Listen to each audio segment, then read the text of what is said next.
오늘 광운대 건설본부대학원 재건축 재개발 강의 두 번째 강의 시작하겠습니다. 네, 반갑습니다. 오늘은 재건축 사업의 매도 정보입니다. 재개발이 있고 재건축이 있는데 오늘은 재건축에 대해서만 얘기할게요. 재개발은 이제 그 정비기반 시설이 열악한 지역에서 일어나는 곳인데 재건축은 정비기반 시설이 양호한 곳. 양호한 곳은 대부분 아파트다. 기존의 아파트들입니다. 아파트는 민간 사업의 성격이 강하기 때문에 그 민간들이 자기 재산 증식을 위해서 스스로 자구책을 가지고 다시 건물을 짓는데 그러니까 공익적 성격이 좀 약하다. 그래서 사업에 재건축에서는요, 사업에 반대하는 사람들은 75%를 찬성하고 25% 미만이 반대를 하면 이 반대자에 대해서 즉시 소유권을 박탈하는 매도 청구 소송을 진행을 하게 됩니다. 매도 청구, 자, 제가 좀 이렇게 외워두면 좋습니다. 조, 사, 관 이렇게 해서 조합 설립, 사업 수행, 관리 처분. 그 다음에 이제 이주, 철거, 착공 이렇게 되죠. 이 금년이 재건축 초과이익 환수에 관한 법률이 적용되는 마지막 시점이라서 재건축으로 인해서 초과이익이 생기면 일정액을 환수해서 부담금으로 납부하게 돼 있어요. 그 납부하는 것을 유예시켜주는 게 금년 12월 31일까지 관리처분 인가를 신청하면 됩니다. 12월 31일까지 신청하면 되고 인가 처분은 내년 2018년에 나와도 상관없어요. 그러니까 금년 12월 31일까지 재건축 관리처분 계획 인가 신청을 해야 돼요. 신청. 근데 신청을 했는데 2018년에 보완이 나오거나 반려가 됐다. 보완이 나는 것은 괜찮을 것 같아요. 보완이 나서 보완을 해서 결국 인가 났다. 그러면 이 인가 신청이 유효하게 해서 결국 꼬링이 된 거잖아요. 그러니까 재건축 초과이익 환수 법률 적용이 안 되고 반려가 나버리면 완전 빠꾸잖아요. 그래서 다시 신청을 하면 2018년에 신청하게 되는 것이죠. 그러면 그 사람은 재건축 초과이익 환수에 관한 법률에 그 유예가 적용이 안 되고 부담금을 내야 되는 것이죠. 그래서 아마 금년에는 보완이냐 반려냐 가지고 치열하게 싸울 거예요. 근데 보완과 반려에 대해서는 민원 사무 처리에 관한 법률을 보면은 뭐 보완하고 뭐 할 수 있는데 그럼 모든 걸 다 보완하느냐? 그게 아니고 사소한 오류와 형식적 절차적 잘못에 대해서 보완을 요청할 수 있을 뿐이지 나머지에 대해서는 반려해야 된다라는 취지로 정면으로 써있지는 않지만 대법원 판례가 그걸 이렇게 해석을 해놨어요. 형식적 절차적 하자에 대해서는 보완을 하고 나머지는 반려를 하는 것이다. 그래서 어떤 행정청이 반려를 해버리니까 민원인이 왜 반려를 하느냐? 보완을 하지. 넌 보완을 해야지 왜 나더러 반려를 하라고 해서 완전히 이걸 처분을 안 해버리느냐 했더니 대법원이 사소한 하자에 대해서만 보완을 요구하고 그렇지 않은 것은 반려를 하는 것은 타당하다 이렇게 나왔어요. 이번에 이제 앞으로 이게 난리가 날 거예요. 민원인들은 이거 보완 조치하라고 하고 이것은 반려하고 행정청에서는 반려하려고 하고 근데 이럴 수도 있겠죠. 행정청이 민원인 즉 조합의 민원을 들어서 웬만하면 보완 조치를 때려줄 거예요. 그 반대판은 또 왜 보완을 하냐 반려를 해야지 라는 식으로 민원을 엄청나게 넣을 거라고 생각이 듭니다. 그런데 또 재건축 초과이익 환수에 관한 법률이 또 아니다 내년으로 또 유예하자 또 이런 논의가 있을 수 있는데 최근에 문재인 정부는 옛날에 노무현 정부 비슷하게 자꾸 이런 것들을 막는 그런 정부이기 때문에 이것도 유예시켜줄지는 또 알 수가 없어요. 유예가 안 된다고 보고 지금 미친 듯이 이걸 달려가고 있어요. 사업시행인가? 그 다음에 여기에 분양신청이라는 절차가 있습니다. 분양신청을 하고 그 다음 관리처분하고 분양신청하고 그 다음에 종전 자산평가, 감정평가를 알려주고 그 다음 관리처분하고 이렇게 됩니다. 그래서 지금 다들 지금 사업시행 인가 신청하고 분양신청하고 지금 12월 말까지 이거 꼬리시킨다고 난리가 났어요. 전부 다. 난리가 났는데 이거는 전국적으로 다 적용되는 법률이긴 하지만 재건축 초과이익은 초과이익이 한 3천만 원, 세대당 3천만 원 이상이 났을 때나 적용되는 것이기 때문에 마치 상속세하고 비슷해요. 상속세는 뭐 상속 재산이 얼마, 몇 억 이상인 경우에는 상속세를 내지 아무나 다 상속세 내는 건 아니에요. 부모님한테 받은 재산이 꼴랑 2억인데 이걸 가지고 상속세를 낸다? 그런 거 갖고는 상속세를 안 내죠. 어느 정도 이상이 되어야 돼요. 그렇기 때문에 모든 재건축이 다 재건축 초과이익 환수에 관한 법률에 적용되는 것이 아니라 초과이익이 한 3천만 원 정도 이상이 돼야지만 비로소 이게 적용되기 때문에 지방사업장 같은 데는 적용이 안 되는 경우가 많고 서울 지역도 좀 뭐 강남, 송파 뭐 이런데 주요 지역에서 이게 법이 적용이 됩니다. 자, 그런데 제가 오늘 말하려고 했던 것은 재건축에서는 조합 설립하지 않으면 바로 여기서 매도 청구를 당하게 되고 분양시 또 여기서 조합 설립 동의했는데 분양 신청을 안 하면 또 여기서 매도 청구를 당합니다. 두 번 매도 청구를 당한다. 근데 지금 첫 번째 매도 청구를 얘기를 하는데 나중에 현금 청산 안 했을 때 매도 청구도 마찬가지 법리를 따릅니다. 그런데 최근에 아주 신기하고 재밌는 사건이 벌어졌는데 제가 여기서 지금 공개를 하기는 좀 거시기 한데 한번 해보죠. 이게 조합 설립을 하고 매도 청구를 하면 언제가 매매 시점이냐면요. 이 매도 청구 소장 부분이 상대방한테 도달한 시점. 이게 매도 청구 매매 계약 체결일이에요. 체결. 그런데 분양 신청을 하지 않은 경우에는요. 분양 신청 기간 마감일 다음 날이 그냥 자동적으로 매매 계약이 체결된 것으로 보고 소송은 그 다음에 넣더라도 이미 체결된 매매 계약을 확인하는 차원에서 소송이에요. 자, 그래서 여기서는 소장 부분이 전달된 날, 그날. 그래서 분양 계약 마감일 다음 날.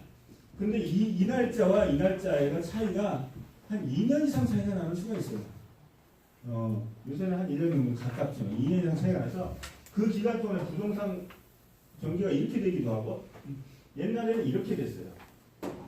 옛날에 그래서 초창기에 조합 설립 동의를 하지 않은 사람들은 부동산 가격이 높았고 여기서 한 사람은 내려갔어요. 여기서 있는 사람은 굉장히 큰 돈을 받고 시점대로 받으니까 이 사람들은 조금 먹고 최근에는 또 이게 바뀌어서 여기 가격보다도 지금 현재 가격이 굉장히 높아졌어요.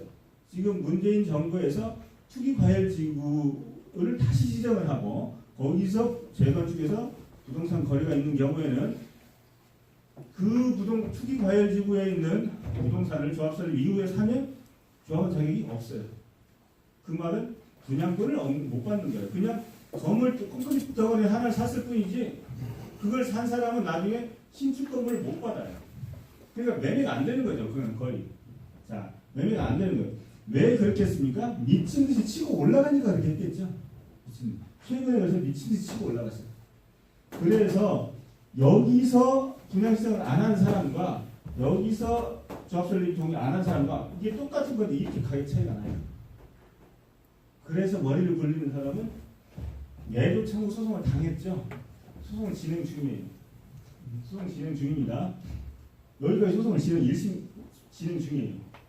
1심 진행 중에 조합도 가입을 해버려요. 며칠 뒤에 분양 신청 서류해요. 근데 여기가 시점이 돼버리죠. 그러면 여기가 시점이었다가 이게 시점이 돼버렸어요. 바뀌었죠? 이렇게 하니까 재판장님이 이거 왜 이러셨어요? 저한테 그러더라고요. 그걸 왜 그러기는요? 그냥 상황이 가입을 해야 되겠다 했는데 마누라한테 부인한테 저기 상의 안 하고 했다가 욕 뒤지게 먹고 처리했습니다. 그러니까 이거 하시더라고요 재판장님이. 그리고 저희는 그랬죠. 요 매도 청구 기각 날짜 바꿔서 다시 서울시 지방에 다시 하든가 하세요. 그랬더니만 저 원고 변호사도 막 머리가 지끈지끈 아픈지 이게 도대체 뭐야? 틀린 말 하나도 안 했잖아요. 원고 조합이 아무런 말도 못 하고 있어요. 제가 피고 쪽 하고 있는데 재판장도 이상한데 쏙 들어가서 쏙 빠져버렸어요. 날짜 변경. 이런 아이디어도 있는데 이건 아주 최고 아이디어예요. 이런 거 매도청구에 쓰면 좋아요. 다만 이게 가격 변동이 이렇게 됐어야 되겠죠? 이렇게 될 때는 이제 못 써놓는 거고 이렇게 될 때. 들어갔다 빠졌을 때 이게 유효한 것인가 아직 판결자가 없는 것 같아요. 좀 있으면 결정 나옵니다. 제가. 근데 저 이게 뭐 잘못됐나요? 좀 얄밉기는 하지만 뭐가 잘못됐는데요? 저는 재판장님한테 따질 거예요. 재판장님 뭐라고 하면 그래서 뭐 잘못됐나 이게? 이 남의 재산을 뺏어가는 것 자체가 잘못된 거 아닙니까? 남의 재산을 뺏어가는 자체가 잘못된 이 강제 수용이나 마찬가지인데 수용 당하는 입장에서 이렇게 악을 쓰는 게 뭐 어떠냐고요. 그리고 사실 매매 계약은 여기서 체결됐지만 돈 우리 여기서 받죠. 그냥 추상적인 매매 계약만 여기서 뿐이지 돈을 우리는 여기서 받아요. 돈을 받을 때 현실적 매매가 이루어진 거죠. 재판장님 같으면 이거 기분 안 나쁘시겠어요? 이렇게 재판장 중에 가끔 저기가 있어요. 재건축 조합원들이 꽤나 돼요. 재판장들이 적설 동의하고 부정시행하는 피고가 되는 수가 있고 부장판사가 막 이렇게 피고가 돼요. 판사님 그렇게 안 하시겠어요? 판사님이 조합장이 될 가능성이 높습니까? 조합원이 될 가능성이 높습니까? 옛날에 지금 대법관님들도 신반포 이런 데는 막 신반포, 반포 이런 데는요 막 부장판사, 검사 막 천지예요. 천지가 조합원이에요. 그리고 막 제가 그 반포 지역에 어떤 재건축 조합에 이렇게 잠을 잠겼더니 전화가 4통이 걸려오는데 하루 이틀 사이에 헌법재판소 재판관, 부장검사, 제 친구 검사, 로스쿨 교수 막 이렇게 걸려오더라고요. 다 거기 조합원이에요. 그래서 각자 자기 나름대로 독자적인 법률 해석론을 피면서 김 변호사님이 뭐 이걸 가지고 계신다는데 좀 이상하다고 다 얘기가 와요. 그 대답해 주는데 하루 종일 걸렸어요. 웬만한 법률 짬밥 없으면 그 대답 못 할 텐데 제가 다 얘기해요. 아니 당신은 그렇게 보는데 그게 아니라고. 심지어 어떤 분들 자기가 아는 그 서울중앙지방법원 50일 민사부의 뭐 가처분 재판부의 그 재판 신뢰에 따르면 이런 경우는 이렇다고 하는데 그거는요 일반적인 가처분에서 그렇습니다. 재건축 가처분은 조금 달라요. 다르다니까요. 제가 막 그러냐고.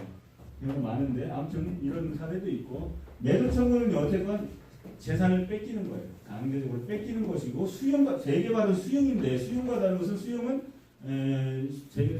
토지 수용위원회에서 한 서너 달 기간 동안에 한 방에 끝내요. 지토의, 중토의, 행정소용, 지토의 단계에서 한 3달 만에 그냥 끝내버리는 거죠. 그리고 이해 신청하더라도 그냥 여기 효과는 토지 수용 효과는 그대로 진행이 되는데 이걸 1심, 2심, 3심까지 걸쳐야지만 비로소 토지 소유권을 뺏어갈 수 있는 차이가 있습니다. 이 매도 청구는요, 그리고 시가고 여기는 시가가 아닌 개발이익이 배제된 건데 시가라고 해도 말이 시가지 조금 실제 시가보다 좀 낮습니다. 자 그래서 여기 그림 다 있었네. 자 매도 청구 조합설립 등기 사업 시행인가 분양 신청기간 관리 처분인데 매도 청구했고 현금 정산인데 요 시점에서 또 매도 청구가 또 일어나고 재개발은요 그냥 다 조합원이다가 나중에 안 되면서 수용 절차가 진행된다.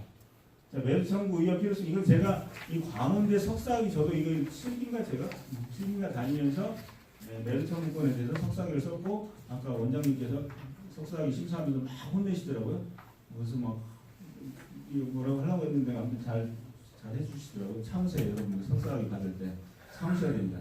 욱 하다가 이래요. 잘 참아야 돼요. 참으면 넘어가더라고요. 원장님이 아까 인자하게 이렇게 하시는데 그때는 왜 이렇게 막 저한테 뭐라고 하시는지.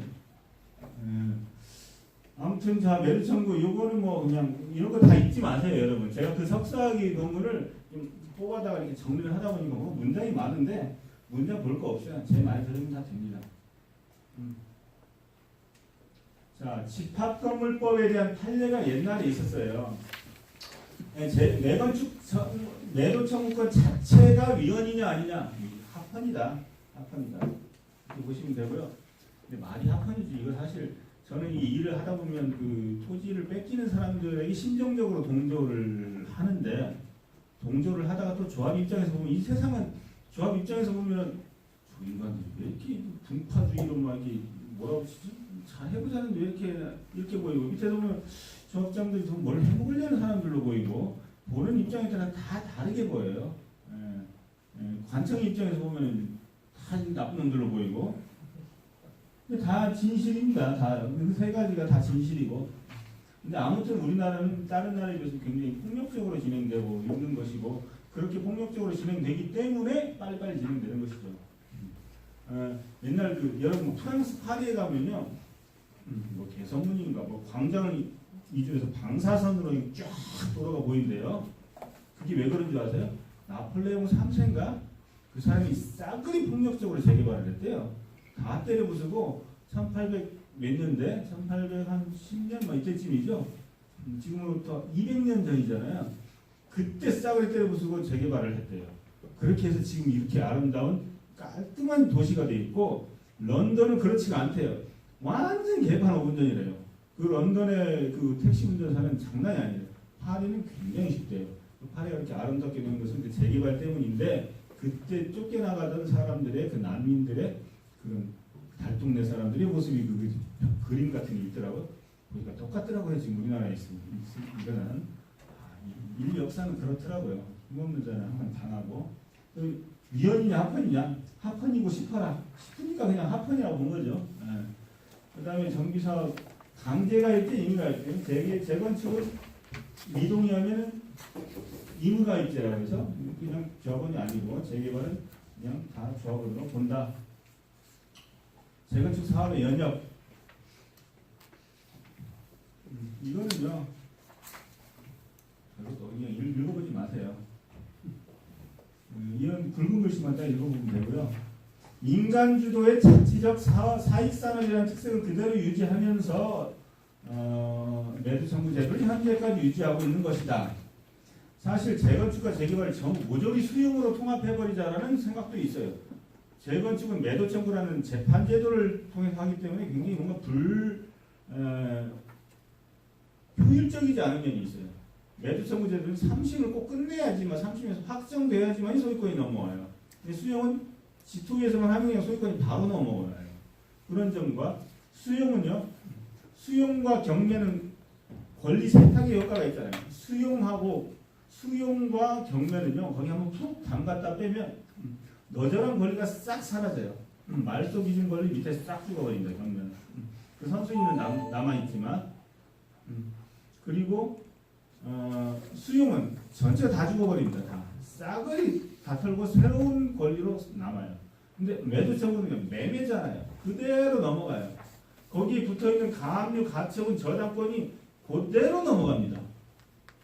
그래서 좀 개발 사업을 하려면 싹 청소해서 넘겨야 되는데 그대로 넘어가기 때문에 굉장히 문제가 많아요. 예를 들어서 어떤 사람이 사업에서 망했어요. 내 물건이 있는데 10억짜리인데 사업을 하다가 무슨 세 막 세금 엄청 때려맞고 저당 꽉 10억짜리인데 저당 8억 꽉 차 있고 세금 한 10억 때려맞아요. 그래서 압류가 돼 있어요.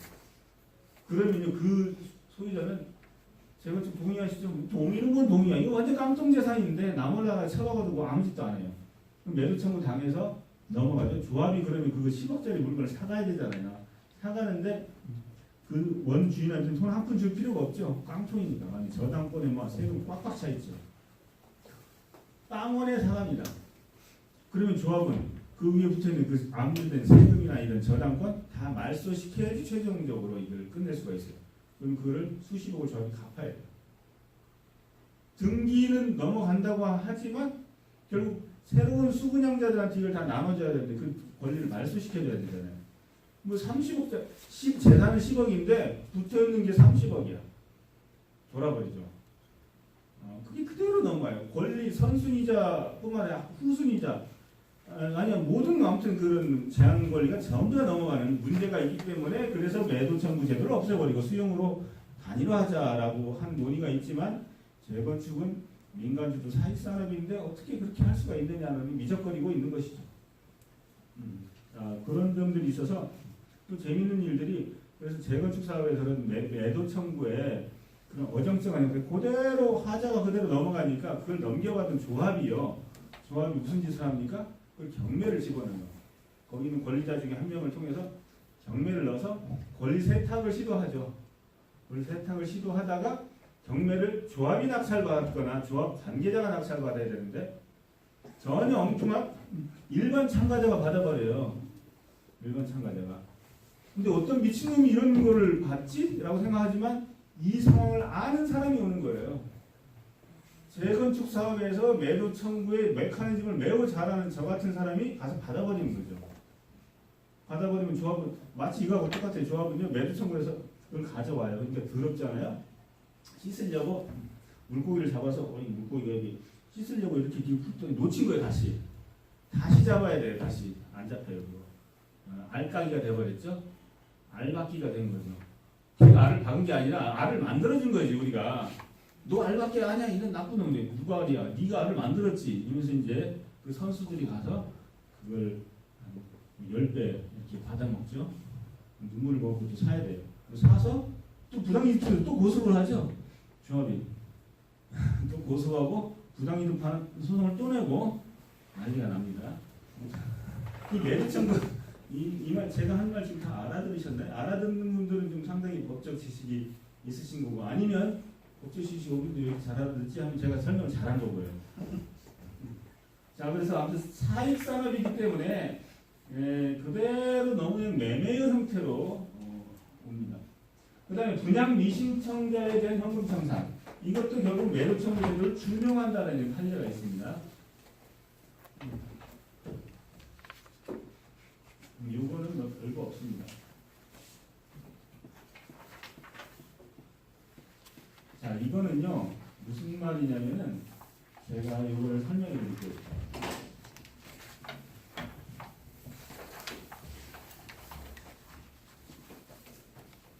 모든 매도 청구는요 집합건물법으로 갑니다. 집합건물법 48조에 매도 청구에 관한 규정이 있어요. 그러면 도시정비법에서는 또 이걸 39조에서는 이걸 준용해요. 주택법 18조에인가 여기서도 이걸 준용합니다. 다 준용을 해요. 준용을 한다. 이렇게 주택법도 이제 지역주택조합 같은 거 있어요. 또는 뭐 다른 조합도 있는데 여기서도 매도 청구를 준용을 합니다. 집합건물법은요. 여러분들 길가에 가다 보면 조그마한 집합건물 무슨 열린 무슨 다세대 있잖아요. 한 20가구, 30가구 있는 여기는 뭐 정비구역 지정 이런 거 필요 없이 스스로 자발적으로 재건축을 할 수 있어요. 그럼 이 사람들이 재건축을 하기 위해서는 여기는요 관리단이라는 것이 원천적으로 있어요. 모든 집합건물에는 관리단이라는 것이 당연히 발생합니다. 그래서 따로 조합 설립이 필요 없어요. 조합 필요 없습니다. 뭐 관리단이 그냥 있습니다. 그냥 일반적인 소박한 집합건물은 관리단이라는 게 그냥 무조건 존재하고 집합건물법에 그렇게 써 있어요. 관리단이 존재하기 때문에 조합 설립할 필요가 없어요. 없기 때문에 그 다음에 바로 관리처분과 같은 것도 바로 들어갑니다. 근데 이게 바로 뭡니까? 이걸 재건축 결의라고 해요. 재건축 결의. 일반 집합건물은 관리단이 있기 때문에 조합 설립할 필요가 없고 막바로 재건축 결의를 합니다. 재건축 결의가 관리처분이나 마찬가지입니다. 그렇죠. 그래서 이거를 하고 그 다음에 매도 청구합니다. 그 다음에 매도 청구. 제 그 광운대 매도 청구에 관한 그 논문은요. 제 블로그는 어디 가면 있어요. 그냥 다운받으면 돼요. 그래서 집합건물법에서는 관리단이 있고 그 다음에 관리처분에 해당하는 재건축 결의를 하고 그 다음에 매도 청구를 가요. 자, 이 재건축 결의. 그러니까 집합건물법에서는 모여서 총회에서 뭘 합니까? 요거 하나만 하면 끝나요. 요거 하나. 자, 우리 재건축을 어떻게 하지? 재건축 결의. 이렇게 하자. 재건축.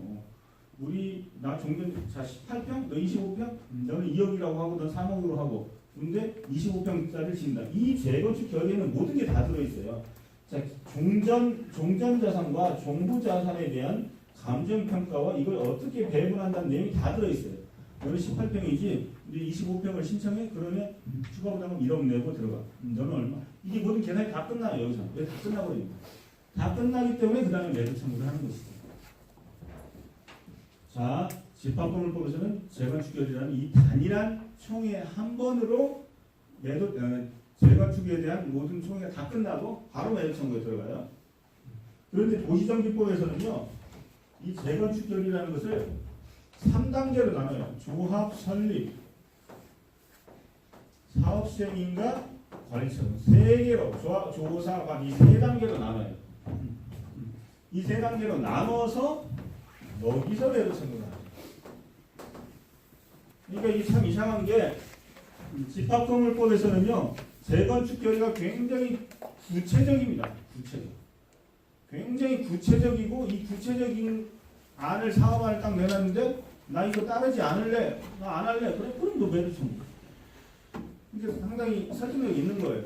그런데 여기서는 이 재건축 결의라는 것을 조사관이라는 3개의 단계로 나눠놨어요. 이 조합 설립은 단체를 만드는 것이고 사업시행인가는 건축물의 형태를 결정하는 것이고 관리처분은 그러니까 너는 얼마, 너는 얼마 이렇게 배분해 주는 절차. 이 세 개를 나눠놓고 여기서 중간에 매도 청구를 때리니까 매도 청구를 당하는 사람은 황당하죠? 내가 이 매도 청구 왜 당해야 되지? 당신들의 사업이 어떻게 진행될 것인지를 매우 구체적으로 나한테 설명해 봐. 구체적으로 설명하고 내가 납득이 된 다음에 아 그런 사업이라면 나 참가 안 해. 그런 사업은 참가하지. 나는 어느 정도 결단을 할 수 있을 만큼의 구체적인 정보를 줘야지. 그 구체적인 정보를 듣고도 내가 동의하지 않았다면 그러면 재산을 뺏겨도 상관없어. 그리고 시가로 뺏기니까. 근데 겨우 단체나 설립했을 뿐인데 2단계에서 단체 설립할래 말래? 단체가 싫은데 그 순간 곧바로 뺏기죠. 이게 굉장히 문제예요. 그래서 이번에는 내년부터 개정되는 법은 사업시행 인가 이후로 매도 청구를 바꿨습니다. 사업시행 옛날에는 조합설립 하자마자 매도 청구 소송이 벌어졌는데 내년부터는 사업시행 인가 이후로 매도 청구가 있고 분양시청을 또 거치고 분양시청 안 하면 또 매도 청구가 있고 여기서 매도 청구가 두 차례 집중이 됩니다. 그러니까 변호사 입장에서는 안 좋아요. 변호사 입장에서는 무조건 소송이 막 벌어지는 게 좋은데 흥정은 뛰고 싸움은 붙여야 돼요. 변호사는 무조건 싸워. 여기서 싸우지 말고 저 법정 가서 싸워 뭐 이렇게 해야 되는데 여기서 싸움이 벌어지면 당하는 피고들은 영문을 모르는 거지. 내가 왜 소송 당해야 되지? 내가 이걸 결정할 만한 정보를 주고 그 정보에 대해서 너 했을 때 소송을 당해야지. 도대체 뭐가 뭔지 너 할 거면 뭔데? 이랬더니 안 하면 너 소송. 근데 이러잖아요. 굉장히 불합리한 거예요. 저희도 사실 이 불합리함을 잘 알고 있었지만 변호사가 이 불합리함을 지적을 할 필요가 없죠. 자기 모의감이 다 사라지니까. 근데 이 많은 사람들이 또 뭐라고 하니까 이쪽으로 미뤄졌습니다. 내년부터 미뤄졌는데 재미가 상당히 없게 됐어요. 싸워야 되는데. 그런데 요즘 제가 이제 재건축 조합장님들부터 이렇게 상담을 들으면 굉장히 각박해졌습니다. 각박이라는 게 일단 그 비대위나 조합원들도 법적 지식이 무장이 되어 있어서 그리고 단 한 푼이라도 이걸 찾아내기 위해서 악을 쓰고 청구를 해요. 옛날 같으면 넘어갔을 것도 다 청구를 하고 굉장히 빡빡하게 들어가요. 정보공개 청구라 이런 거. 그리고 조합 측에서도요. 옛날에는 그냥 넘어갔던 것들 치열하게 꼼꼼하게 따져서 고소하고 청구하고 그래요. 그래서 재개발에서 이런 게 있습니다. 재개발에서는 이제 매도 청구가 아니라 수용인데 수용 절차가 다 끝나고 보상금 공탁하는 절차가 있어요. 공탁을 하는 순간 소유권이 조합으로 넘어가요. 자, 그럼 제가 여러분 지금 앉아 계신 분에 이분이 분양시청을 안 해서 재개발해서 수용을 저희가 조합에서 했어요. 수용을 하고 그 보상금을 법원에 공탁했어요. 공탁하는 순간 이제 이게 소유권이 될 거예요. 당신 나가 그러니까 안 나가죠. 자기 집이었으니까. 근데 이제 법적으로 조합게 됐어요. 안 나가죠? 조합이 뭐라고 했냐면 자, 내가 공탁했는데 이 순간부터 안 나가? 월세 내놔. 월세 청구를 해요. 월세 청구하고 고소합니다. 형사고소. 공익사업 토지보상법에 보면요. 재개발에서 수용 절차가 완료됐음에도 불구하고 안 나가는 사람은 형사처벌하게 됐어요. 이 사람 입장에서는 내가 내 집에 살고 있는데 고소당하고 월세 내야 돼요. 황당하죠? 하지만 황당한 게 아니에요. 저 입장에 돈 다 줬잖아. 빨리 찾아가. 근데 왜 안 나고? 왜 방해하고 있어? 그러니까 공익사업법에서는 돈 다 줬는데 그래도 안 나고 미적거리고 있는 사람들 형사처벌한다고 규정이 돼 있어요. 그 규정이 사문화되어 있어서 안 했죠. 그렇게까지는 내몰지 않았어요. 조합도. 당신도 아이고 우리가 사업하는데 그리고 재건축처럼 시가 주는 것도 아니고 개발이익이 배제된 그런 금액을 주는데 그 사람 살던 집에서 쫓아보내는 것도 마음이 아프고 한 2달 늦더라도 그냥 나가면 고맙게 생각을 했는데 월세 청구 고소장을 냈어요.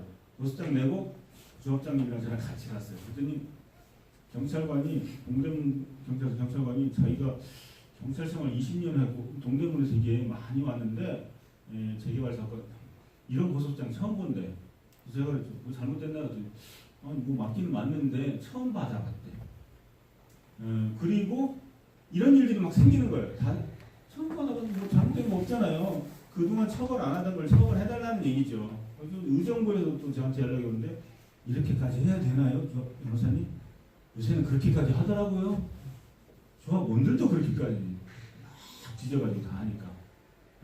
그렇게 각박하게 변했더라고요. 자, 그래서 이런 재건축 결의라는 이 한 방에 원스톱으로 그냥 딱 끝나버리는 이 재건축 결의가 3등분 되면서 매도 청구가 중간에 들어가다 보니까 문제가 많이 생겼고, 그 다음에는 요즘은 요 중간, 사업시기가 중간으로 내년부터 바뀌게 된다라는 얘기인데, 그게 이제 아까 제가 쓰는 이런 거예요. 집합건물법에서는요, 요만큼을 아주 충실하게 결정합니다. 그 다음에 매도 청구를 당하는데, 도정법에서는요, 충실하게 할래야 할 수가 없어요. 조합 설립 단계에서 무슨 충실하게 합니까? 충실하게 안 했는데 여기에 반대하면 소송 건다. 여기 이제 문제가 있다는 말을 제가 써놨는데, 그거를 넘어갑시다.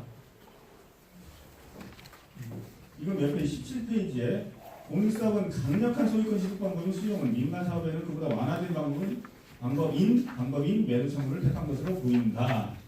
그러나 민간사업이라 하더라도 어차피 개발사업인 이상 권리 제한 등을 말소하는 제도를 두었어야 했을 것이라는 아쉬움이 납니다.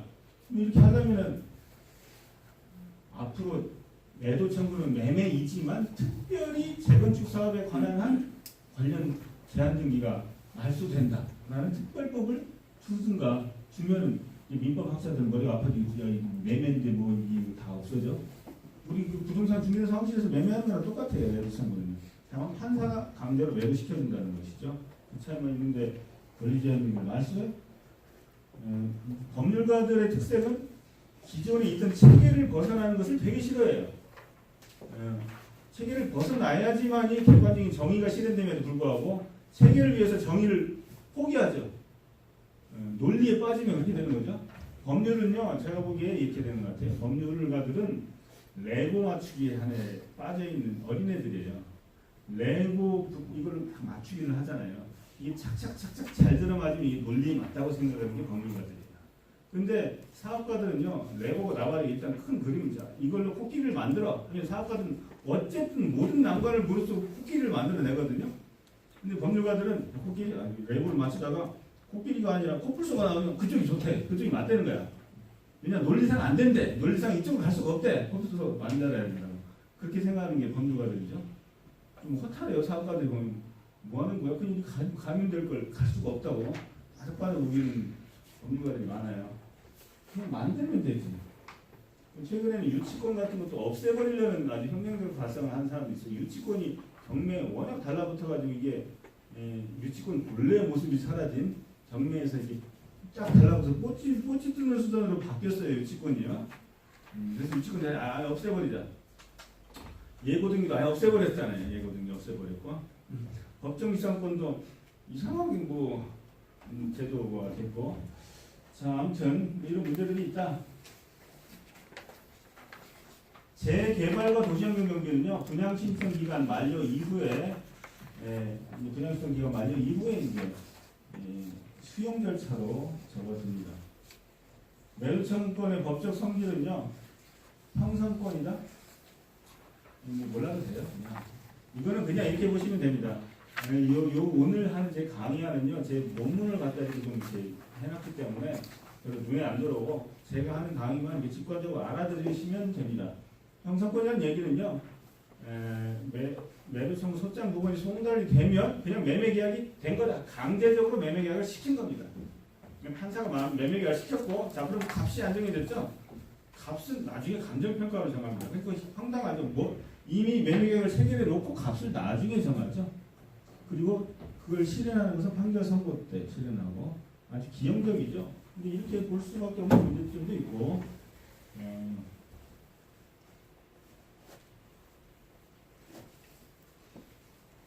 상대방에게 도달한 때에 상대방의 승낙을 기다리지 않고 곧바로 시가에 의한 매매계약이 성립된다. 소장 부분 손달일자입니다. 대신 이제 분양 신청을 안 하면 분양 신청 기간 만료일 다음 날입니다. 그거는.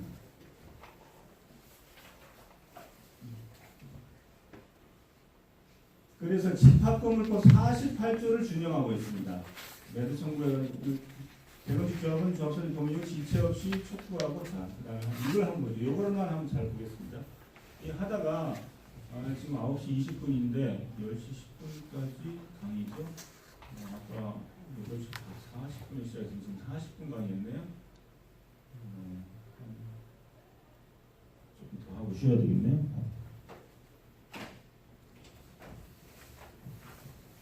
매도 청구든 수용이든요. 강제로 남의 재산을 뺐을 때는 무조건 한 번 노크를 해봐야 돼요. 협의를 해봐야 돼요. 야, 내가 당신의 부동산을 강제로 뺐을 건데 그러지 말고 우리 좀 잘 협의해서 한번 해보지. 라는 절차가 반드시 필요합니다. 반드시 모든 강제 취득에는요 협의 절차가 꼭 필요해요. 우리 그러지 말고 한번 잘 해봅시다. 그걸 안 하면 토지 수용에서는 수용 개시를 받아주지를 않아요. 협의를 했다라는 증명을 보여야지만이 수용 신청을 받아줘요. 이 집합건물법이나 도정법이나 모든 종류의 강제 취득은 다 그렇습니다. 매도 청구도 마찬가지입니다. 자, 그래서 조합 설립을 하면요, 뭐시가 나오죠? 조합 설립 등기가 납니다.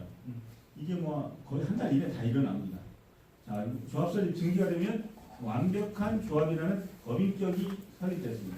그러면 이때 지체 없이 촉구를 해야 됩니다. 자, 우리 75% 이상이 찬성을 했기 때문에 재건축 조합이 생겼다.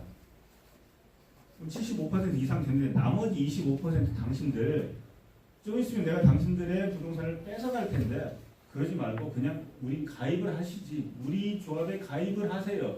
가입을 하라는 촉구입니다. 이건 가입을 하세요. 촉구. 이걸 예전에는 최고라고 불렀죠. 최고. 최고는 일본식 용어라고 해서 촉구로 바꿨어요. 촉구로 바꿨는데 사실 거의 모든 법률 용어가 일본식이에요. 근데 일본식 거의 모든 법률 용어가 일본식인데 그래도 우리가 자주 쓰는 용어는 괜찮지만 우리는 안 쓰고 일본만 쓰는 용어 요거를 바꾼 거죠. 촉구로 바꿨어요. 조합 설립 등기하고 지체 없이 촉구하고 이 촉구서 최고서가 도달하기 전 2, 3일 만에 도달합니다. 도달한 날로부터 2달 동안 회답기간 또는 숙려기간 고려기간이라고 합니다. 이걸 이제 미동의자가 받았어요. 받고 생각을 해볼 수 있는 기간 2달 동안 생각해보는 거죠. 이 기간을 줘야 됩니다. 이 2달 동안도 아무 말이 없어? 아무 말이 없으면 거부한 걸로 보고 그럼 이것이 종료된 날로부터 2달 기간 내에 이때 매도 청구 의사표시를 해야 돼요. 이때. 다시 이 조합이라는 단체가 완전히 설립되고 지체 없이 촉구서, 최고서를 발송하고 2, 3일 내에 도달하면 이때로부터 미동의자는 2달 동안 잘 생각을 해보고 이때 가입을 하거나 가입 안 하거나 아무 말 없으면 가입 안 하는 걸로 보고 그 다음 날부터 2달 내에 소송을 내야 됩니다. 그러니까 총 4달이 걸치죠. 요 기간 내에 매도 청구 의사표시를 하는데 매도 청구 의사표시는 반드시 소송의 형태가 아니라도 되죠. 보통 소송의 형태로 하죠. 그래서 이때 보통 소송을 합니다. 이때 소장을 이때 송달을 시켜야 돼요. 2달 요때. 아니 송달 시키는 게 아니라 접수. 소재기 접수만 하면 돼요. 접수하고 송달은 나중에 낼 수 있어요. 접수를 여기서 해야 돼요. 근데 때로는 촉구서를 내면서 최고서를 내면서 아예 그냥 촉구서가 아니라 소장을 내버려요. 소장을 내면 소장 위에 촉구서를 첨부하는 거죠. 여기서. 성질급한 여기서 소장을 내버려요. 소장을 내버리고 당신 말이야 빨리 해. 안 하면 근데 여기서 소장을 내면요 반드시 이 기간 내에 청구 취지명령이라는 절차를 한번 밟아줘야 돼요. 왜냐 여기서 매도 청구 의사표시를 했다라는 확실한 표시를 해야 되기 때문에 요거 여기서 소장을 낸 경우는요 여기서 청구 취지명령을 꼭 해줘야 돼요. 요거 안 하면 망해버립니다. 자, 이 기간을 이 행사기간 2달을 놓치면요 여기서 매도 청구 의사표시를 했다? 안 받아줘요. 절대로 안 받아줍니다. 이거는 절대로 안 받아줘요. 한 며칠 조금 늦었는데 안 돼요. 이거 늦으면 재건축 조합을 다시 설립해야 돼요. 완전히 다시 설립. 재건축 조합 다시 설립하려면 75% 동의 다시 받아야 되죠. 그놈의 후작거리를 다시 해야 됩니다. 완전히 다시 해야 돼요. 다시 해야 됩니다. 그러니까 이 날짜 계산이 얼마나 중요한지요. 그래서 옛날에 어떤 변호사님은 이런 경우가 있었어요. 재건축 재개발에 이제 잘 모르시는 분인데 조합의 조합장님하고 잘 알아서 뭐 이쪽에서 하지 해서 이렇게 했어요. 그래서 하라고 하니까 촉구서를 이제 조합이 보냈죠. 그럼 촉구서를 받았어요. 그럼 이게 회답 기간이 지나가는데 요때 딱 넣었어야 되죠. 벌써 여기서 조합 설립하고 이거 바로 해버리면 대여섯 5, 6개월 내에요. 이때 빨리 이걸 딱 맞춰야 되는데 이 사람이 이 변호사가 이걸 못 맞췄어요. 왜 못 맞췄는지 아세요? 착수금을 안 받았다고. 변호사 업계에 철칙이 있어요. 착수금 안 받으면 절대로 일 안 한다. 이거는 그 선배 변호사가 제일 먼저 알려주는 일이에요. 야, 쓸데없이 이거 하지 마. 왜냐? 먼저 일했는데 나중에 변호사님 죄송합니다. 딴 데서 하기로 했어요. 아니면 나중에 하기로 했어요. 이런 일이 굉장히 많으니까. 돈 받고 일해도 늦지 않으니까. 착수금 받지 않으면 절대 일하지 말라는 것을 너무 철저시켜가지고 의뢰를 했는데 착수금 없다고 안 해버린 거예요. 이런 좀 망가지잖아요. 그러면 최소한 그래도 통보라도 해야지. 이러한 일이 있다고. 근데 저희 같이 이런 일을 많이 겪은 사람은 여러 가지 노하우가 있어요. 일단 소장을 넣고 일단 소장을 먼저 하고 먼저 하는 대신 착수를 높여야지. 후불제로 하는 대신 좀 착수를 높여서 하든가 그런 조치를 취했어야 했는데 못했어요. 이 뒷수습을 하느라고 난리가 납니다. 난리가 나. 조합설립을 안에 다시 해야 됩니다. 다시 하면 총회를 다시 해야 돼요. 총회도 다시 하고 인가도 다시 받아야 돼요. 근데 차마 그 총회에서 그 말을 못하겠대. 우리 이렇게 해서 시간 놓쳐서 총회 다시 봐야 돼. 그러면 막 겉으로는 그 총회 아닌 것처럼 하면서 내용물은 그거 집어넣고 있는 난리가 나는 거죠. 이게 무슨 안건이야. 이건 뭐 그냥 뭐 다른 거 하는 안건이라고 하면서 이게 집어넣고 뭐 얼렁뚱땅 인가 받아서 법원에는 갖다 내는데 조합원들은 그게 뭔지를 잘 몰라. 근데 알맹이는 포장지를 까보니까 조합설립 제동이야. 이걸 해달래. 이게 보통 어려운 일이 아니에요. 예. 자, 이걸 꼭 맞춰야 된다. 이걸 왜 맞춰야 되느냐라고 하는 거에 대해서 대법원은 설명하기를 이렇게 조합설립하고 한 지체업체에서 딱 요때 요 시점을 기준으로 사야 되는데 마음대로 해버리면 가격이 들쭉날쭉 부동산 경기가 이렇게 가는데 조합이 딱 요 시점에 사버리고 요 시점 이렇게 할 수가 있다는 거죠. 임으로 시점이 낮아지는 것을 골라서 사는 것을 방지하기 위해서 대체로 정했다라고 이렇게 개떡 같은 걸 찰떡같이 해석을 해주더라고요. 대법원은 이렇게 하기 때문에 아무튼 날짜 정을 꼭 지켜야 됩니다. 그럼 이 기산점이 굉장히 중요해져요. 기산점. 자, 기산 요거 2달이죠? 이렇게 2달이죠? 촉구. 자, 촉구서를 그럼 촉구서 어떤 게 촉구서냐? 조합에서 막 이상한 걸 막 보내요. 아, 우리 다 됐으니까 빨리 저 동의서 내세요 이렇게 보낸 거. 그냥 안내문으로 조속히 가입하십시오. 이게 촉구서예요? 네. 예, 내용 증명이든 내용 증명이 아니더라도 반드시 내용 증명일 필요는 없어요. 그냥 빨리 가입하세요라는 말. 이게 애매해요. 촉구서로 봐야 될 그 내용을 봐야 돼요. 촉구서는 조합에 가입을 해라. 안 그러면 소송 당한다. 라는 취지가 들어있어야 돼요. 근데 그런 취지가 들어있는지 아닌지가 애매하게 써 있어요. 그러니까 촉구서, 저는요, 조합 설립이 되면 조합장이나 이사분들한테 이렇게 얘기를 합니다. 함부로 내용증명 막 보내지 말라고. 내용증명이나 소식지 함부로 거기다가 조속히 가입하세요라는 걸 잘 넣지 말라고. 여러와 같이 되었습니다. 추후 절차를 진행할 것입니다. 촉구서는 깔끔한 내용을 갖춰서 보내야지. 촉구서를 막 보내요. 자, 분명히 법적으로 촉구서인 걸 여러 번 보냈어요. 어느 게 유효한 촉구서입니까? 맨 앞에 거예요.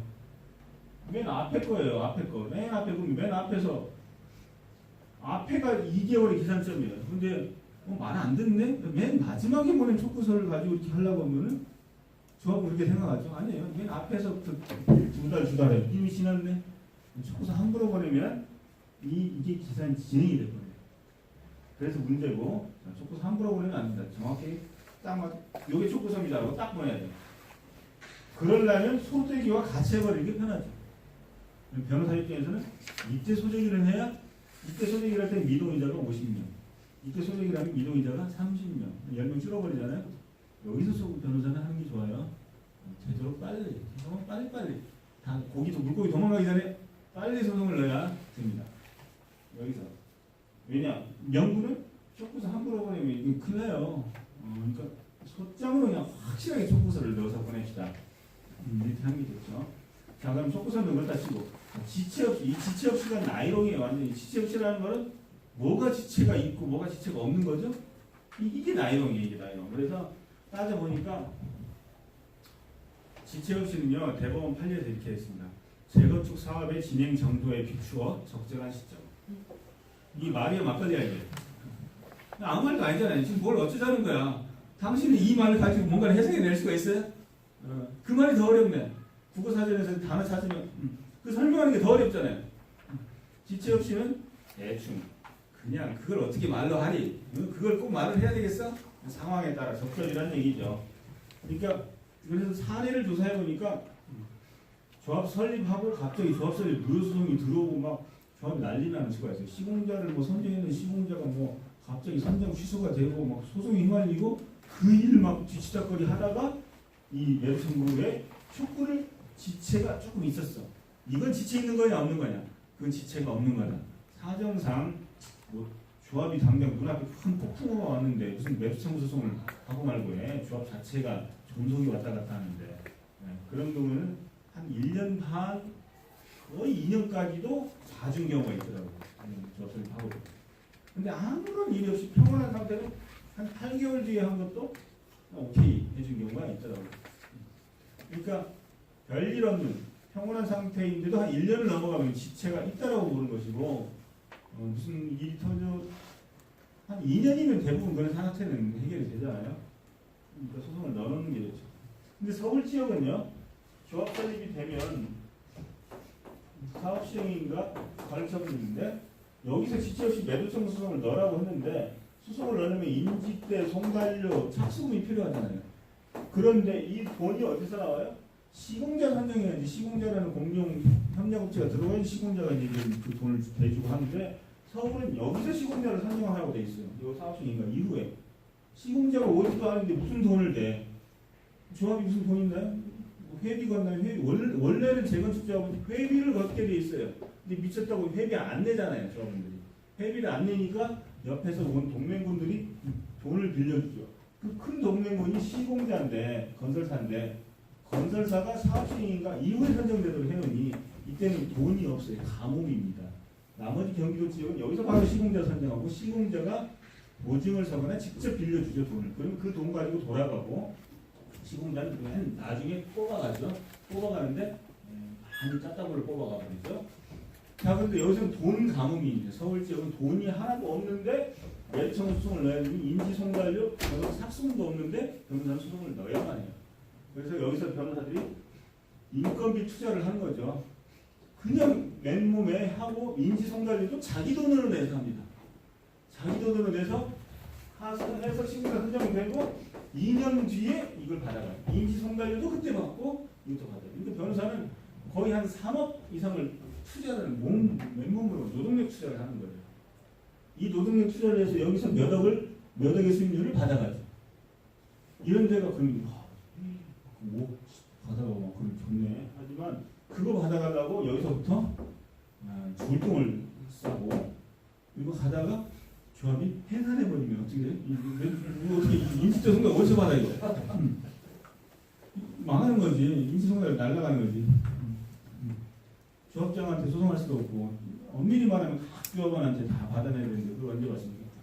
그런 데도 있고 그래서 거의 노동력 투자가 일어나죠.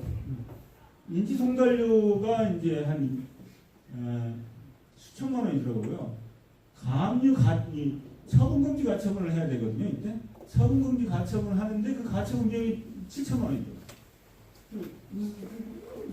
변호사가 그래서 나 처분금지 가처분에 그거 비용 못 내겠는데요. 뭐 보증보험 있고 그 금액 못 내겠는데 어떤 조합이 그럼 하지 말고 그냥 하세요. 매도청구로 소송을 진행합니다. 그 사이에 이제 소유자가 막 바뀌어버려요. 난리가 나요. 그런 이걸 뚫고 변호사들이 이렇게 하는 거죠. 죽을 맛이죠.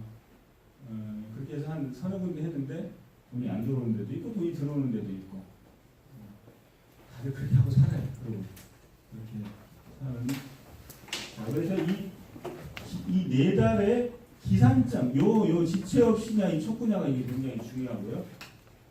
주택법에서도 이런 유사한 문제가 있는데 나중에 하기로 하죠.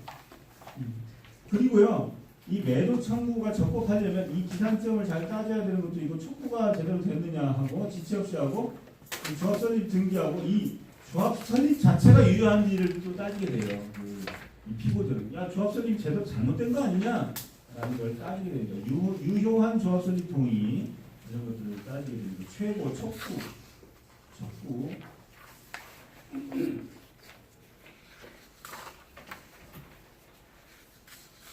회답기간. 자, 최고와 매도청구를 동시에 하는 경우도 있습니다. 이렇게 막 깨알같이 써놨는데 변호사분들은 이걸 읽어보실 필요는 있는데 일반 뭐 그냥 건설회사 다른 분들은 그러려니 하시면 돼요. 이거 뭐야 보기만 볼 필요가 없습니다. 자, 두 달이라는 얘기가 있고 이 두 달을 준수하지 못하면요 재건축 결의를 새로 하고 최고 절차를 다시 밟아야 됩니다.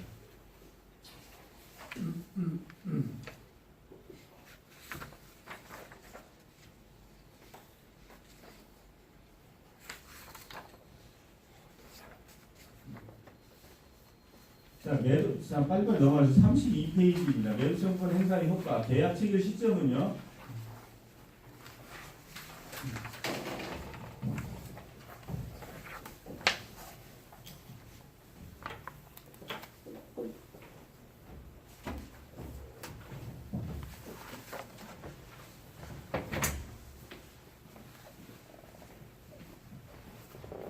소장 부분이 좀 덥네요. 소장 부분이 상대방에게 도달한 날 또는 촉구를 하고 소장을 보내면 촉구를 한 다음에 4개월 내에 소장을 보내면 이제 도달한 날 이때가 매매 계약 체결 시점이고요.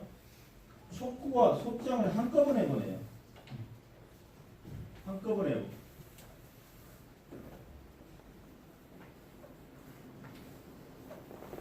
그러면 촉구와 소장을 한꺼번에 하면 촉구서와 소장을 받아요.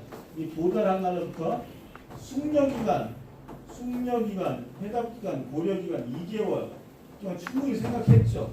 생각했는데 안 해. 그럼 그 다음 날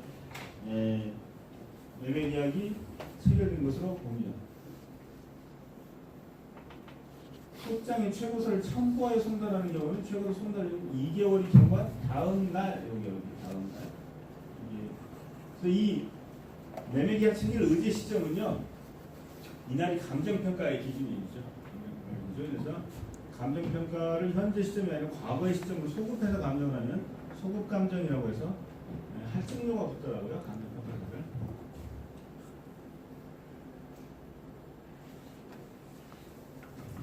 이건 뭐냐면 조합 설립을 하고 사업 수행인가 권리 처분을 하는데 분양 신청 기간 내 여기서는 조합 설립 동의했어요. 분양 신청 기간이 안 하면 이 다음 날 매수 청구가 되는 것이고 여기다가 신청을 했다가 또 철회를 하려면 이 기간 내에 철회를 해야 됩니다.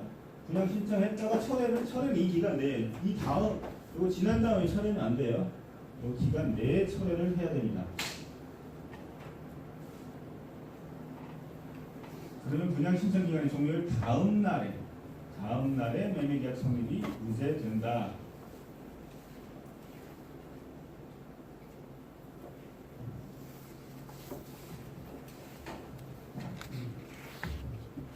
매도 청구가 일어나면 1심에서 이제 조합이 승소를 했는데 3심까지 다 같이 이겨야지만 소유권 이전 등기가 넘어옵니다. 소유권 이전 등기는요 확정이 되어야만 넘어올 수 있어요. 근데 1심에서 승소를 하고 매매 금액에 상당한 금액을 조합원을 위해서 아니 미동자를 위해서 공탁을 합니다. 공탁을 했어요. 소유권 넘어갔나요? 소유권 안 넘어갔죠. 철거를 해버려요. 소유권이 넘어오지 않은데 철거를 하는 것은 저기가 됩니다. 손괴죄가 되죠. 자기 물건이 아닌 타인의 물건을 훔쳐버려요. 손괴죄예요. 손괴죄인데 대법원까지 갔을 때 어느 재건축 조합장이 매도 청구로 소송을 했는데 확정되지 않은 상태에서 그냥 포크레를 찍어서 그냥 철거를 해버렸어요. 손괴죄로 고소당하니까 대법원까지 올라갔는데 대법원에서 정당 행위로 위법성이 조각되어 무죄다. 구성요건 해당성은 있지만 손괴죄라는 그 죄에는 항목이 들어가지만 그럴 만한 속사정이 있기 때문에 이런 것까지 처벌할 수는 없다고 무죄 판결이 났어요. 그러니까 법리적으로는 대법원까지 확정돼야 철거할 수 있지만 그 아파트에서 그 한 채의 아파트 때문에 전체 아파트를 철거를 못해요. 한 동 전체를. 그 사람 때문에 철거 못하느냐. 너무 긴급하고 어마어마한 손해가 있기 때문에 철거를 해버린 거죠. 조합장은. 그거는 정당행위로 무죄가 나왔습니다. 무죄를 선고한 사례도 있다. 선순위 권리 제한 등기의 말소되는 효과는 없습니다. 매매 계약에 의한 것과 마찬가지로 35페이지네요. 35라고 써있네요. 매매 계약에 의한 것과 마찬가지로 부동산 중개사 사무소에서 그냥 산 거나 똑같아요. 지금 9시 40분 맞죠? 20분 하고 10시까지 하고 끝내자고 그랬잖아요. 20분 하고 끝내버려야 되겠네요. 그렇기 때문에 경매 수용과 같은 권리 제한 등기에 말소 효과는 없다. 이렇게 되겠습니다.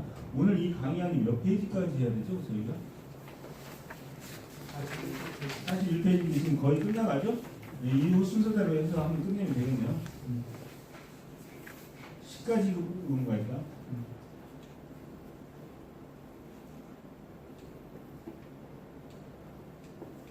자, 이건 뭐냐면요. 매도 청구 소송에서 자, 소장구건이 송달했어요. 매매계약이 그 날짜로 체결됐어요. 그러면 감정평가사가 정해지면서 감정평가사가 그 날짜를 기준으로 감정평가를 하게 돼요. 감정평가를 합니다. 그러면 금액이 나오죠. 평가 금액이 딱 나옵니다. 그럼 자, 뭐 당신 집은 6억이야. 6억 3천. 저기 그걸 꺼야 됩니까? 아닙니다. 시키죠. 아닙니다. 아, 그래? 네. 6억이야. 감정평가 금액이 딱 정해졌어요. 그러면 그 평가 금액대로 거의 판결이 나옵니다. 판결이 나오면요. 그 매매는요, 여러분. 매매는 매도인이 있고 매수인이 있으면 매수인은 여기다가 뭘 청구할 수 있죠? 여기다가 권리증, 기타 소유권에 관한 필요한 서류 일체를 넘겨서 곧바로 법무사한테 맡길 수 있는 상태로 만들어라 라는 걸 청구할 수 있는 것이고, 매도인은 여기한테 매매 대금 돈 내놔 이러는 거예요. 네가 돈을 줘야 이거 서로 팽팽하게 마주보고 있는 상태예요. 팽팽하게 마주보고 있는 상태라서 매매 대금과 소유권 이전 등기 서류 교부금은요 동시행 관계, 서로 치고받고 마주보면서 주고받는 그런 관계입니다.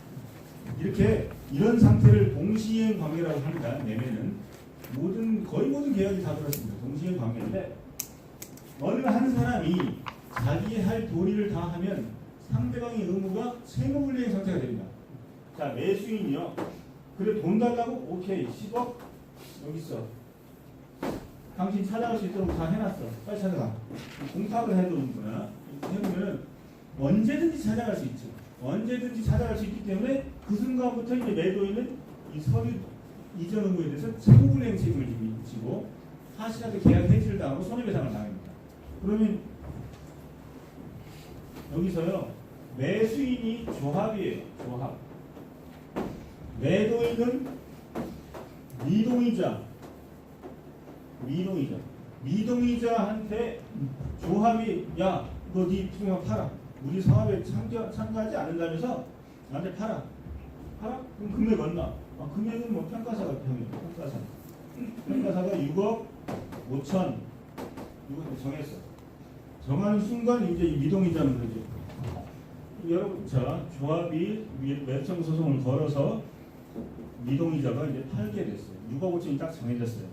그럼 이 미동이자, 여러분이 미동이자 입장에는 이 금액을 좀 더 올리고 싶어 하겠죠. 올리고 싶어 하는데 이미 감정평가 결과가 나온 다음에는 올리기가 쉽지 않아요. 다음 신급에서나 올려야 되고 이걸 올리려면은 굉장히 어렵기 때문에 여기에 대한 이자 붙이기 전략, 이자 가산을 해야 돼요. 근데 서로 팽팽히 마주보고 있는 상태에서는 절대 이자가 붙지 않습니다. 네가 돈을 줘야 나도 하지. 서로 마주보고 있기 때문에 이자가 가산이 안 돼요. 이자를 가산시키려면요, 이 미동이자가 권리증 등 소유권 이전 등기에 필요한 서류, 뭐 주민등록, 초본, 인감증명서, 그리고 건물도 명도해야 돼요. 건물도 다 비워야 돼요. 깨끗이 비우고 저당권도 말소하는 게 원칙이에요. 모든 걸 깨끗하게 비워요. 깨끗하게 비워서 자 여기 있어. 이거를 제3의 법무사나 변호사한테 맡깁니다. 제3의 변호사나 법무사한테 권리증 다 땅문서 다 맡기고 집을 깨끗이 비웠다는 거 사진 찍고 열쇠도 여기다 맡겨놔요. 그래서 하시라도 찾아가세요. 찾아가세요라고 하는 순간 6억 5천에 대한 이자가 발생했어요. 그렇죠? 서로 팽팽히 마주보고 있는데 나는 내 할 도리를 다 했어요. 이 소유권을 넘겼으면 모든 일을 다 했어요. 명도, 저당권 말소, 권리증 다 줬어요. 인감증명 뭐 다.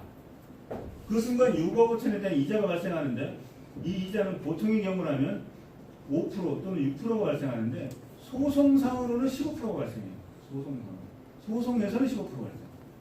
소송에서 15% 발생하기 때문에 이 15% 이자가 꽤나 커요. 옛날에는 20%였어요. 소송 촉진 등에 관한 특례법에서 소송상 이자를 안 주면 6억 5천, 아니 20%였어요. 근데 요즘은 15%. 15% 동안 15%를 2년간 조합이 안 주는 경우가 있어요. 2년간 조합이 매도 청구 소송을 딱 걸었어요. 근데 걸으면 여기서 그래 여기 있어 돈 내놔. 그러니까 돈이 없는데 돈도 없이 소송 걸었어. 소송 걸었어. 소송 걸라고 하니까 신고나 선정이 안 됐으니까 돈이 없어요 여기서. 돈 달라고 하니까 돈을 못 주고 있어. 2년 동안 못 주고 30%가 올라가요. 6억 5천에는 30%, 3, 6, 18, 3, 2억이 올라갑니다. 2억이. 그 대신 얘는 뭐 해야 돼? 집을 비워야 돼요. 집을 비워야 돼요. 집을 비우는 게 쉬운 일이 아니죠. 집을 비우고 딴 데 전세돈을 얻어갈 정도의 여유자금이 있어야 돼요. 여유자금이 있어. 그 여유자금 어디 빌세요. 내가 빌려서 해. 어떻게 이거 정말 진짜 15% 나와요? 진짜 나온다니까. 그러면 이게 언제부터 나오냐? 소장부가 송달 때부터 나오느냐, 감정평가가 된 날부터 나오느냐, 이행제공 서류를 준 때부터 나오느냐, 선고 때부터 나오느냐. 이행제공을 한 때부터 나온다는 게 제 생각인데, 이행제공을 한 때부터. 근데 감정평가가 여기서 나왔어요. 이행제공 여기서 했어요. 근데 이행제공을 여기서 했는데 감정평가가 여기서 나왔어요. 그럼 이행제공을 했지만 조합은 얼마를 주라고? 여기서 이행제공을 했다고 해봐요. 서류 땅문서 다 줬어요. 근데 여러분이 조합장이라도 그래 알았어. 땅문서 찾아오면 되겠구만. 근데 땅문서 찾아오려면 돈을 주고 찾아와야 되는데 돈을 얼마를 줘야 되는 거야? 얼마가 결정이 안 됐잖아요. 그러니까 이 감정평가가 결정이 되고 난 다음에 이행제공을 하면 이때부터 15% 이자가 저는 발생한다고 보는데 판사님들이 그렇게 고루한 판사님들이 꼭 선고일자로부터 상습적으로 왜 선고일자로부터 붙이죠? 몰라 나 옛날부터 그랬어. 여기서 또 붙여본 적이 없는데 지금부터 하세요. 그러면 왜 나부터 해야 돼? 왜 다음부터? 판사들의 특징은 내가 첫 봤다야? 나 그거 안 할래. 첫 봤다를 안 하려고 그래. 법리상 맞잖아요. 맞나? 다른 사람 한 거 없어? 판례 없어? 당신이 판례를 만들어야지. 그러면 왜 내가 만들어야지? 그럼 누가 만들어? 맨날 그 첫 봤다를 안 치려고 그래요. 판사분들은. 짜증나 죽겠습니다. 근데 누군가 어떤 용기 있는 판사님들이 하죠. 자, 감정평가 결과가 나오고 이행자분 서류로 도달을 했어요. 그럼 이때부터 15% 붙여야죠. 이게 민사법인데 그럼에도 불구하고 판결 선고일 때부터 15%를 붙이더라고요. 15% 붙여 나가요. 근데 2심 판결 때 깨지면서 다시 2심 판결 선고 때부터 15% 이자 붙느냐?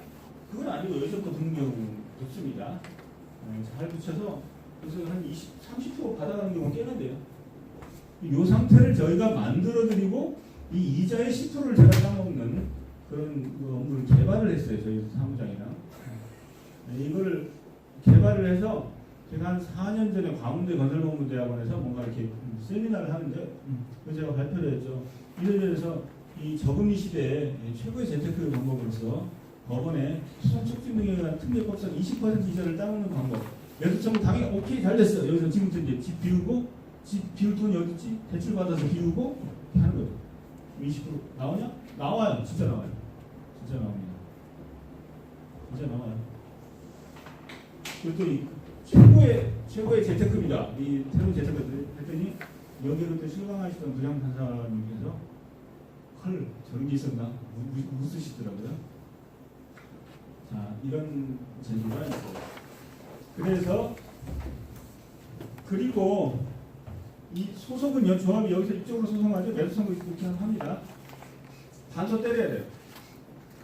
단서 별소가 그냥 막바로 맞받아쳐야 돼. 나도 그러니까 쉽게 말하면 고소를 하면 맞싸움하다가 고소 당하면 내가 고소를 당해? 나도 맞고소를 해야 되잖아요. 맞고소하고 이혼도 마찬가지예요. 거의 이혼에서 반소가 일어나는데 이혼성을 그 배우자 내가 이혼을 당해? 내가 이혼을 해야지. 자기가 이혼성을 걸어요. 굉장히 많이 일어나요. 이혼성에서. 아니 계속 당하고 있으면 내가 바람핀 것 같잖아. 내가 부정행위한 것 같고 내가 때린 것 같고 그렇기 때문에 거의 이혼할 의사가 있는 사람들은 맞받아쳐요. 이혼할 의사가 없는 사람들은 반소 안 하지. 이건 이혼할 거리가 아닌데요. 그런데 이혼할 사람들은 해서 이혼을 당하느냐 이혼을 하느냐의 싸움이 벌어지죠. 그러니까 반소가 딱 들어가는 순간 판사는 이 사람은 이혼은 확실하구나. 근데 돈 문제구나. 누구 책임인지 양육권이 누구인지 이거 문제죠. 매주 청구를 당하면 팔라고 돈 내라! 돈 내라는 소송을 또 걸어야 돼요. 돈 내라는 소송을 걸어야지만 이게 내가 소송을 건 사람만이 나중에 강제 집행을 할 수가 있어요. 소송을 걸지 않고도 피고로서 소송을 당해서 사실상 이기는 경우가 있어요. 그런데 그 이겼다는 걸 주장할 수가 없어. 나 소송 당해서 이겼는데 돈 안 줘 그러면 안 줘요. 여기서 소송을 걸었죠? 10억이 나왔어요. 10억이면 괜찮지 땡치지 10억 내놔. 이 사람이 여러분 소송을 당했어요. 강력평가 10억이 나왔으니까 10억이면 괜찮아. 그 정도 판례하고 조합장님 10억 주세요 그러면 기다리라고. 달라고 판결 나왔잖아.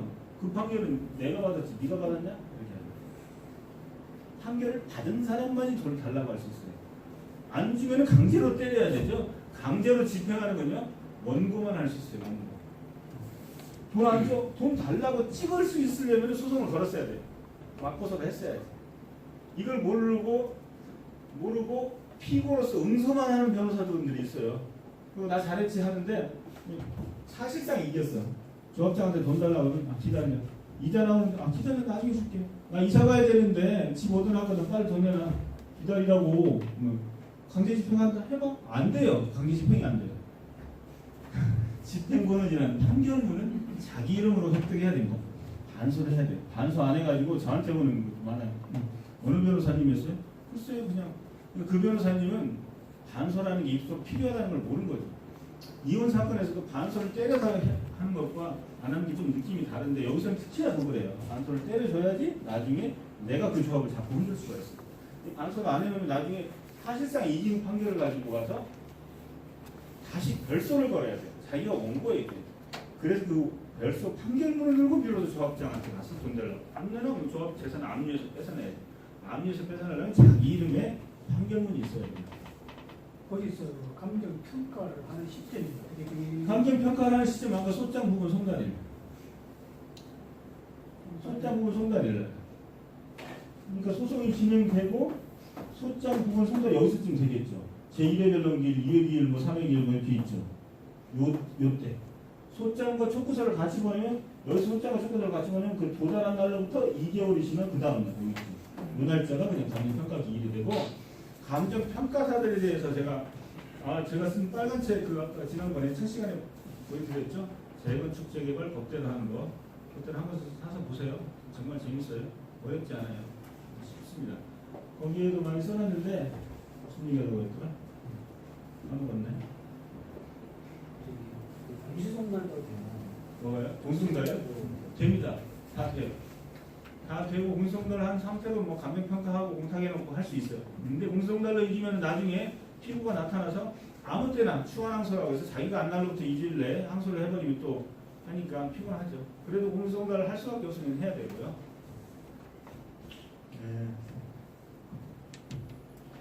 감정평가사들에 대해서 제가 이걸 바가지로 해놨는데 우리 사회에서 사자 돌림들 있죠? 판사, 검사, 변호사, 약사, 의사 각종 전문 자격사들이 맹 공격을 받고 사실 너덜너덜해졌잖아요. 옛날에 잘 나가는 사람들이.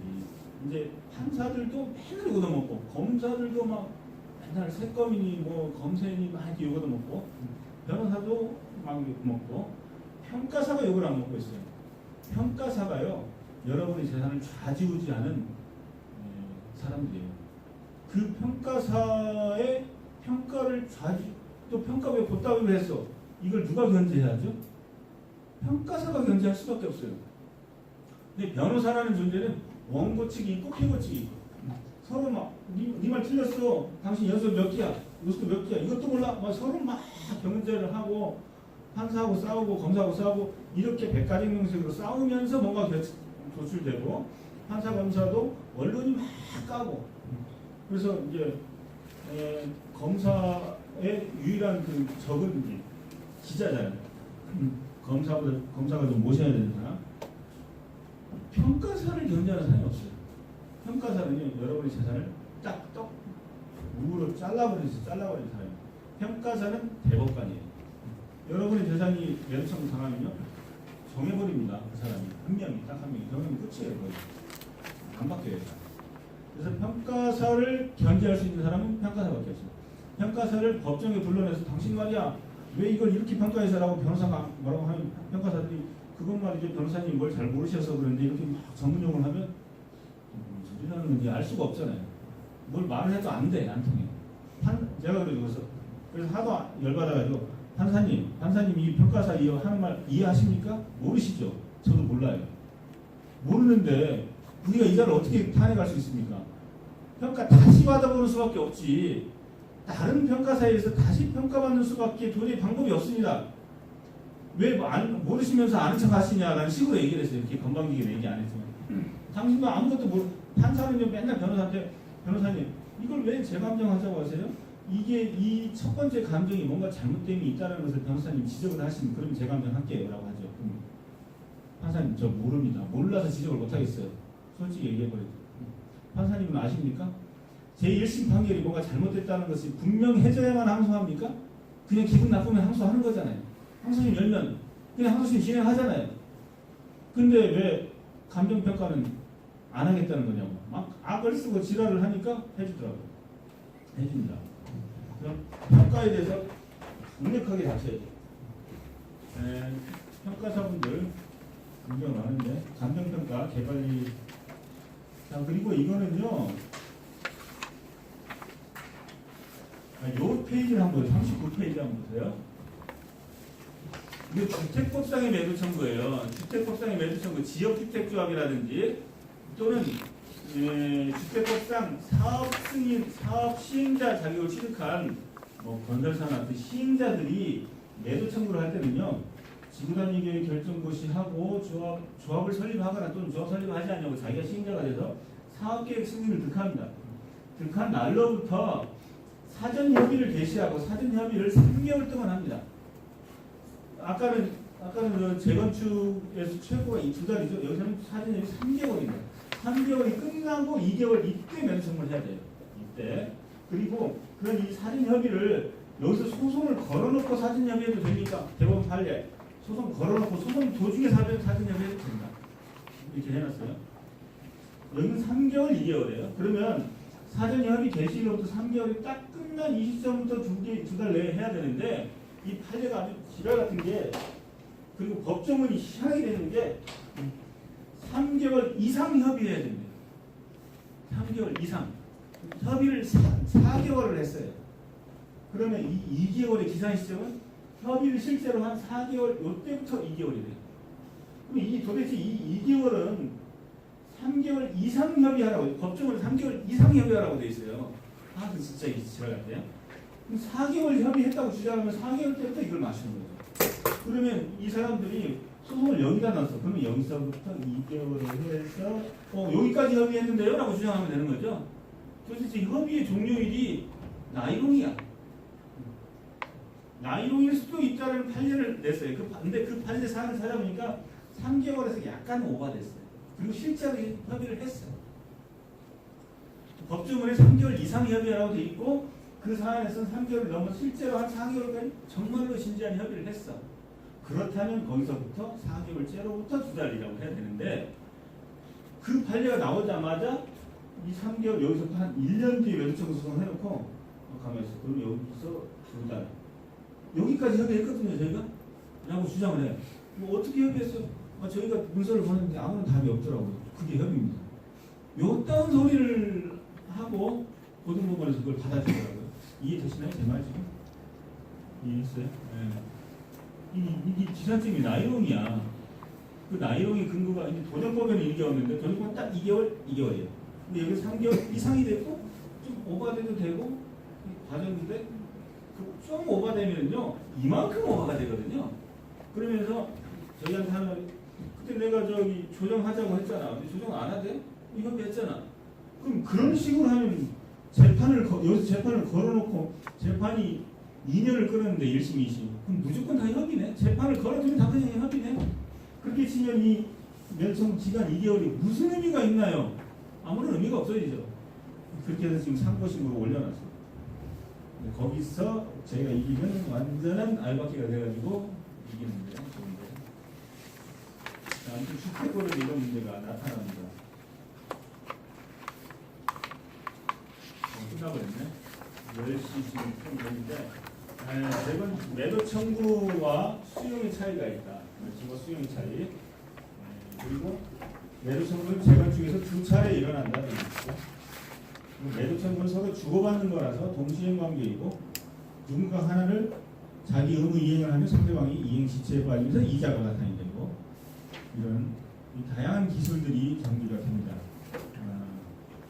이렇게 되니까 이게 매우 간단한 것 같지만 이면 틈을 삐집고 일을 해볼 수 있는 여지가 있고 그분들의 재산을 제가 많이 불려드렸어요. 그래서 매도 청구 소송을 해서 이행 제공을 실제로 다 합니다. 다 하고 이자 달라고 소송을 하죠. 그러면은 그분들이 저한테 와서 하는 말이 변호사님 조합이 돈을 좀 늦게 줬으면 좋겠는데 안 받고 싶대. 저 돈 안 받는 방법이 없네. 왜요? 돈 빨리 받고 싶어 했잖아요. 아니 이자가 지금 불어나고 있으니까 계속 이자 늘어나니까 그때 20%씩 좀 이자 안 받게 해주면 옛날에 빨리 따라고 난리치더니 이제는 또 안 받는다고.